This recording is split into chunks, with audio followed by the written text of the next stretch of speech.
ni bande twahaye ubuzima ko abantu bapfa tugatunga abapfuye no mu mazu, tugashobora gutunga abapfuye mu miryango yagutse, abavyeyi, abavukanye, abakozi bo mu mazu tukabatunga barapfuye.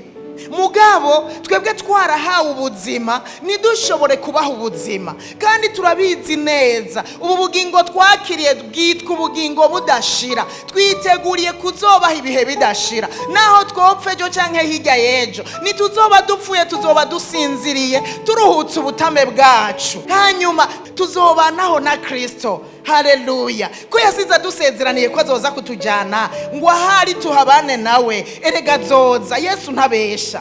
Urupfu rwa mbere rwo ni gure, n'urwa kabiri ntacyo ruzotugira, kuko dupfuye dupfiriye mu mwami. Nababwiye ko tutazoba dupfuye, tuzoba dusinziriye. Urupfu rwa kabiri rero ni rwaza, abazoba bapfiriye mu mwami nibo bazorokoka.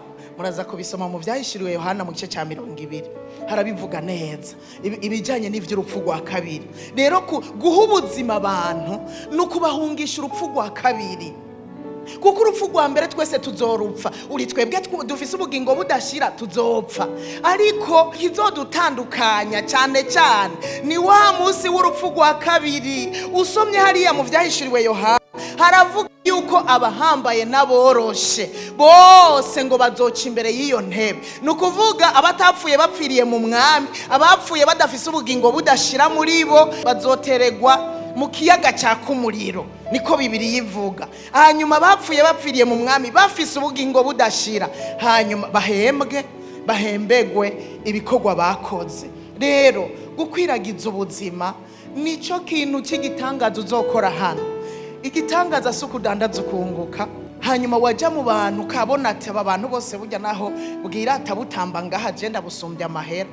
Igitangaza si uko woba ufise ibintu byinshi ngaha muri kino gisagara, kuko abafise byinshi amazu ntibabura icyo barya, ntibabura icyo banywa, umengo niyo security bafise ngaha mu isi. Kandi nivyo ni security yabo ngaha mu isi. Ndafise amazu, ndafise ibyo nzoha abana, ndafise amazu nzosigira abana, ndafise amahera kuri konti abana narababikiye. Ari n'abagira amakonte y'umwana umwe, ndafise imidugu umwe wese nzomuha umudugu umwe, uwundi umudugu umwe.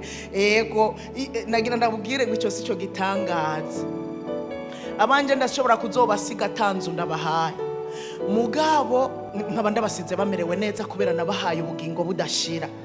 Na wewe nuko twaravyaye nivyo, ariko kubagaburira indya z'umubiri bakarya bakanywa, tukabagurira impuzu tutabagaburiye ubugingo budashira, nta na kimwe tuzoba dukoze.